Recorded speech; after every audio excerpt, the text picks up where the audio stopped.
కూడుకోవటం, ఆదివారం గుడికి కూడుకోవటం, కూడుకున్నప్పుడల్లా వాక్యాన్ని వింటాం. వాక్యాన్ని విన్న తర్వాత ఏం పని చేయగలుగుతున్నావు అనేది ప్రశ్న.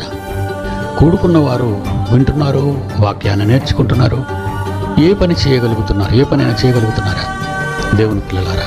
ఎందుకంటే సాతాను ఇక్కడే మనల్ని భ్రమలో పడేస్తుంది. దేవుని సన్నిధికి వెళుతున్నామనే ఒక మాయమాట చెప్పి ఏ పని చెయ్యకుండా సోమరులుగాను నిష్ఫలులుగాను మనల్ని అది వాడుకుంటుంది. కనుక దేనికి కూడుకుంటున్నాం మనం? ఏ పని లేకుండా ఇంటి దగ్గర ఉండేదో ప్రార్థన చేసుకున్నాం, పాటలు పాడుకుంటున్నాం, అప్పుడప్పుడు గుడికి వెళ్తాం, క్లాసుల్లో కూర్చుంటాం. దానివల్ల ఏమి నేర్చుకున్నారు? వెళ్ళటం వల్ల ఏమి నేర్చుకున్నారు? నేర్చుకున్న దాన్ని ఎలా మీ జీవితాల్లో అలవర్చుకొని జరిగిస్తున్నారు? ఇది ఎలా జరిగిస్తున్నారు?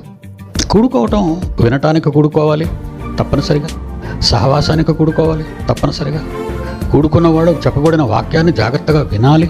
అలా విన్నవాళ్ళు ఆ వాక్య ప్రకారంగా నడుచుకోవాలి. అది